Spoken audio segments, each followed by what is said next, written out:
ang kapal ng muka ng mga politiko. Dahil sa halip na ibigay na lang sa lahat ng mga bayan sa ating bansa sa pamamagitan ng formula tulad ng National Tax Allotment, pinipili sino at magkano ang bibigyan. Kung lahat man ay bibigyan, baka ang iba inuuna at ang iba ay nabibigyan ng mas malaki. Ano sabi ni Congressman Diviste, ang kakapal ng mukha ng mga politikong ito.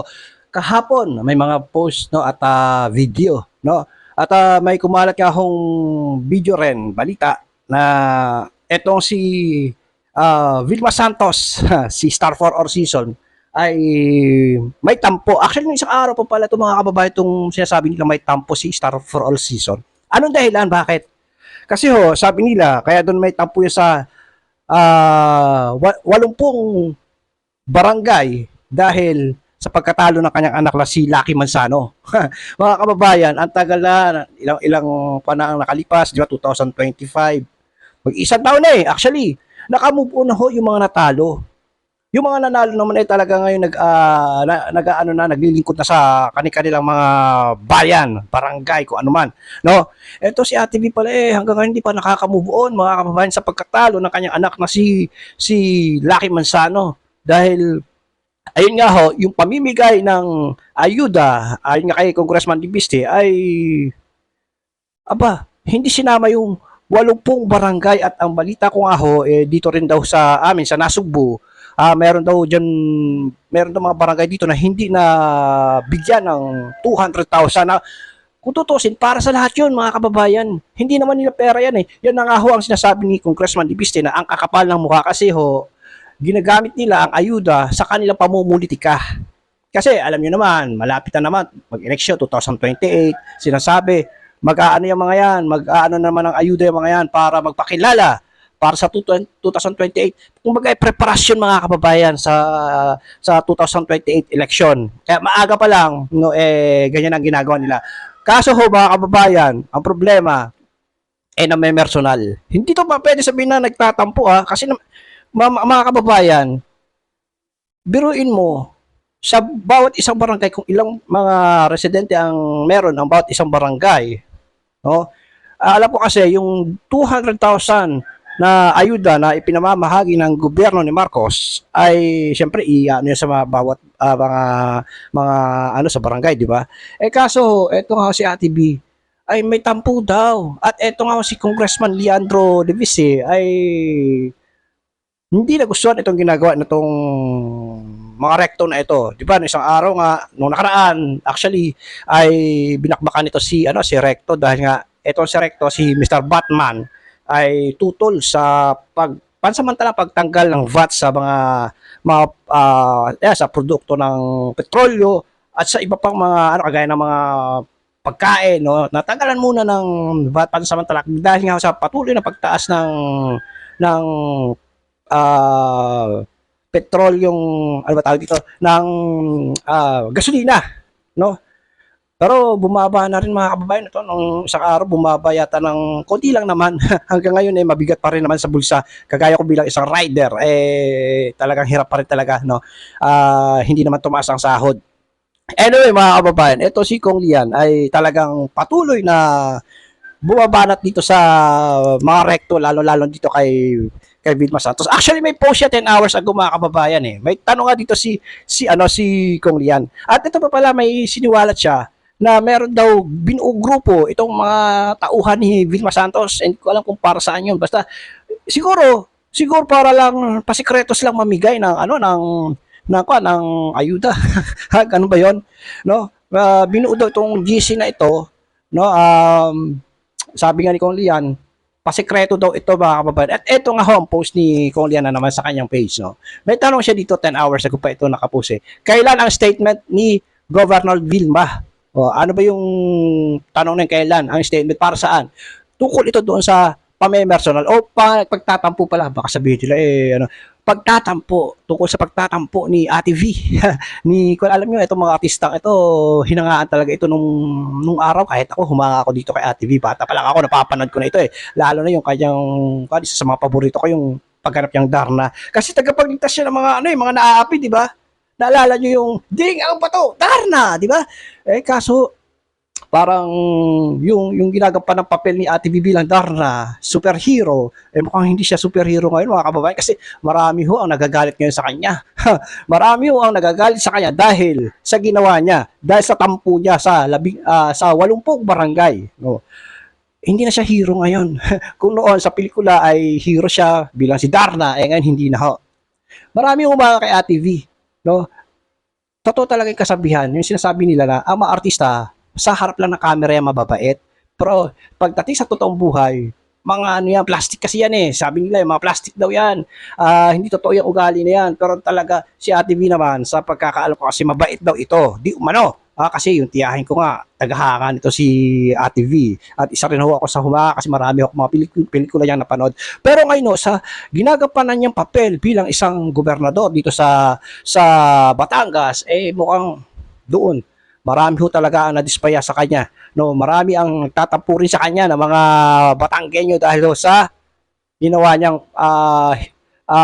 na yung mga kapitan na hindi sinama sa pinatawag kasi sinabihan daw yung mga kapitan na kung saan nga may tampo si Ate V, kung saan nga daw ho hindi nanalo si Lucky Manzano kasi natalo nga ho. Hindi sinama doon sa hindi naman niya pera yun actually. Ang namimigay noon ay ang presidente si Bongbong Marcos at hindi rin nila pera yun. Pera ho yun ng tax ng tao bayan, 'di ba? Pera ho ng tao bayan yun mga kababayan, pero eto na nga ho, ginagamit ko kasi nila ang pamumudmod na ayuda para sa sarili nilang interes. Eto pa, si Congressman Libiste ay ngayon ay talagang gumawa ng paraan. Dahil siya mismo nagsabi na i-shoulder niya muna o siya na lang muna ang magbibigay ng 200,000 doon sa 80 barangay na hindi nabigyan ng ayuda. At galing pa ho sa sariling bulsa, nakakahiya naman sa kanila mga kababayan etong batang congressman na ito ay talagang nagpapakita ng totoong malasakit sa taong bayan. Nagpapakita ng pagmamahal sa taong bayan na kahit na sariling pera niya ay talagang gagastusin niya. Hindi galing sa tax ng taong bayan yun, hindi galing sa kaba ng bayan yung ipamimigay niya. Ito yung nalaman ko lang, nabalitaan ko lang mga kabayan. Pero kapag may lumalabas na balitang ganyan, basta kay Congressman Libiste, may katotohanan yan. Okay, so eto, basahin ko itong post ito ni Kong Libiste 10 hours ago. Kailan ang statement ni Gov. Vilma? Si admin at ES Ralph Recto pa lang ang nagre-release ng statement na hindi rin naman sinasagot ang mga tanong.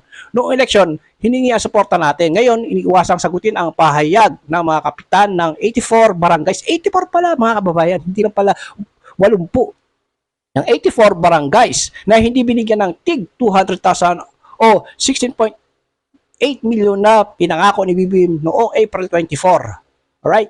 Nakapag-submit sila ng requirements pero hindi sila inimbitahan. Gumawa pa sila ng bagong GC. Ito yung sinasabi ko nga no? Na gumawa pa sila ng bagong GC na hindi kasama yung 84 barangays. So yung 84 barangays yun, wala na yung mga kababayan. Hindi nila sinama doon sa bagong GC na ginawa nila.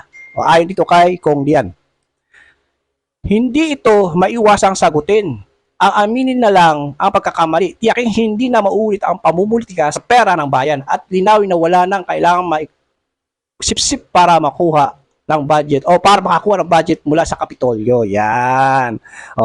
Huwag niyong gagamitin ang pera ng kaban ng bayan para sa sariling interes. Nakakahiya kayo. Kakapal ng mukha niyo. Di ba? Ang tawag ka dyan, politiko. Bakit? Kasi ito para ang sinasabi nila, hindi daw muna ipinamimigay yung ayuda hanggat hindi dumadating di umano. Ito si Governor Vilma Santos. Kailangan daw di umano ay nandoon si Gov. Vilma bago i-distribute yung ayuda, hindi niya naman pera yun. Bakit kailangan niya pa, bakit kailangan pa ng presensya niya para lang maipamudmud yung ayuda na yan? Hindi niya pera yan. Tax natin yan mga kababayan. Karapatan natin yan. Di ba? Kaso ito nga sinasabi nga ni Kong Lian na pamumulitika nga ginagamit nila yan para siguro preparasyon para sa 2028, magpakilala sila, eto kami, namimigay kami ng ayuda para sa inyo. Salamat kay Presidente. Una-una huwag kayo magpapasalamat din kay Presidente o kaya't kanino mga politiko. Magpasalamat kayo kay Congressman Lian. Bakit? Pag namigay siya, yung 84 barangays, pag nabigyan nyo ni Kong Lian ng 200,000, tigto 200,000, sarili niyang pera yun. Galing yun sa sarili niyang bulsa. Yun, dapat pasalamatan. Kasi yung bata, dahil sa pagmamahal niya sa mga Batanggenyo, ay siya mismo ang gumawa ng paraan. Yan talaga ang gusto natin sa isang politiko, mga kababayan, na may malasakit sa taong bayan. Okay? So ito, panoorin natin itong video ni Kong Lian kung saan nga ho ay talaga namang tinawag niyang kakapal ng mukha itong mga politiko ito, mga politiko ito dahil nga ho sa pera na hindi naman sa kanila o dahil sa pinamumudbud na ayuda na hindi naman galing sa bulsa nila tapos gagamitin nila sa sarili ng interes. May tampu-tampu pa nalalaman. Diyos ko po, ilang buwan na nakalipas tapos ng eleksyon, move on na, kung natalo si Lucky Manzano, bawi na lang siya next, di ba? Dapat ganun Hindi yung iparamdam mo sa 84 na barangay na nandiyan pa rin ang tampu mo sa kanila dahil hindi sinuporta si Lucky Manzano. Dahil sana bumawi ka ngayon. 'Di ba? Para sa 2028 na tumakbo si Lucky Manzano, well, baka manalo siya. Pero ito si Vilma Santos, kaya nanalo daw yan, mga kababayan. Kasi yung dating governor dito, si Gob Mandanas, ay natapos ang termino. Tatakbo uli ho yun. Baka hindi na ho yan manalo, mga kababayan. Dahil sa totoo lang sabi nga nila, di umano, ito si Vilma Santos ay hindi naman talaga ng mga Batanggenyo. No choice lang sila. No choice lang sila noong kasi nga yung lumaban kay Gob Vilma ay mahina. Hindi kilala. Ito ngayon si Mandanas, pag tumakbo ito sa 2028, siguradong susuportahan ito ng mga Batanggenyo at siguradong lagpak si Ate B. Siguradong matatalo si Ate B dahil malakas na talaga si Gob Mandanas dito sa Batangas. Panoorin natin tong video ni Kong Lian, mga kababayan. At bago tayo mapatuloy, hinihingi ko sa inyo ang suporta dito sa channel ko sa Balita ni Kuya Rans TV. Paki-like, share, and subscribe. Ang kapal ng muka ng mga politiko na pinipigil ang pamimigay ng ayuda na hindi naman galing sa sarili nilang bulsa. Si President Marcos ay nasa Batangas City ngayon para magbigay ng 200,000 pesos para sa bawat barangay. Pero hindi niya alam, at least 84 barangays ng Batangas ang hindi inimbitahan. Isang kapitan, sinabihan ng presidente ng Liga ng Barangays ng Batangas na hindi sila kasama dahil nagtatampo raw sa kanila si Governor Vilma Santos Recto. Siguro naman hindi ito alam ni President Marcos. Siya ang nasisira dito kasi ang pangako ay galing sa kanya na bawat barangay makikinabang at hindi ito natutupad ngayong araw. Ngayon, naiparating namin ito sa Malacanang at sinabi nila na ihahabol nila ang 200,000 pesos para sa mga barangays na hindi naisama ngayong araw. Ako po ay buong galang na nananawagan, President Marcos, na ibigay ninyo ngayong araw ang 200,000 pesos sa mga barangays na hindi inimbitahan sa bigayan ng 200,000 pesos ngayong araw at imbestigahan ninyo ang pamimigay ng ayuda na pinangungunahan ng inyong Executive Secretary Ralph Recto. Habang hindi naayos ng gobyerno ang pamimigay ng ayuda, isuspindi dapat din ang excise tax at VAT sa langis para hindi na madamay ang ating mga kababayan sa maling sistema ng pamimigay ng ayuda. At dahil tayo po ay nasa Kongreso ngayon, ako po ay nag-file din sa Bills and Index ng isang House resolution respectfully urging the Office of the President to investigate reports on discrimination and possible corruption in the Bawat Barangay Makikinabang, Bawat Bayan Makikinabang, and other ayuda programs, and to ensure transparent, equitable, and efficient release of funds to local government units. Base po sa karanasan sa aking distrito sa Batangas, kung saan ang mga tricycle drivers at mga magsasaka at mangingisda ay hindi pa nabigyan ng ayuda. Napakabagal po ang tugon ng gobyerno, kaya mas mabuting ibaba na lang ang VAT o excise tax. Pero kung saan nagbibigay naman ang ayuda, ang reklamo naman po ng ibang mga tricycle drivers ay ang haba ng pila, may report nga na may namatay nung isang araw, at ito po ay systemic issue sa lahat ng mga ayuda programs o kahit ibang klaseng mga pork barrel ng ating pamahalaan. Kaya nakikiisa ako din sa ibang mga kasamahan ko sa Kongreso na nagsabi na yung inanunsyong Bawat Bayan Makikinabang program ay isang form din ng pork barrel dahil sa halip na ibigay na lang sa lahat ng mga bayan sa ating bansa sa pamamagitan ng formula tulad ng National Tax Allotment, pinipili sino at magkano ang bibigyan. Kung lahat man ay bibigyan, baka ang iba inuuna at ang iba ay nabibigyan ng mas malaki. Kaya gusto ko din sanang isa publiko na lang ng gobyerno magkano ang natatanggap ng bawat municipality, city, and barangay sa ating bansa sa ilalim ng Bawat Bayan Makikinabang program para din tiyakin natin na walang korupsyon sa alokasyon ng pondong ito dahil meron akong isang unconfirmed report sa aking distrito ng isang LGU na inalok ng isang middleman ng pondo sa ilalim ng Local Government Support Fund kapalit ng komisyon. At nung nabanggit ko din ito sa iba, ang tugon naman ng iba ay ganyan talaga ang sistema, talamak daw.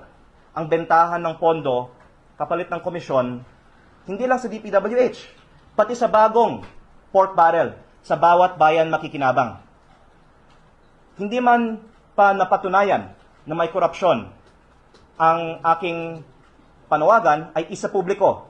Magkano ang natatanggap ng bawat isang LGU sa ilalim ng programang ito, pero ang kumpirmado ay ngayong araw, nangako ang ating presidente na bawat barangay makikinabang sa Batangas, pero may 84 barangays na hindi inimbitahan, pero na-acknowledge nila ang kakulangan na ito, kaya sinabihan sila na ihahabol na ang mga 200,000 pesos nila. Pero ako po ay narito para sana madaliin nila kasi kawawa naman ang mga barangays na hindi kasama sa Bawat Barangay Makikinabang.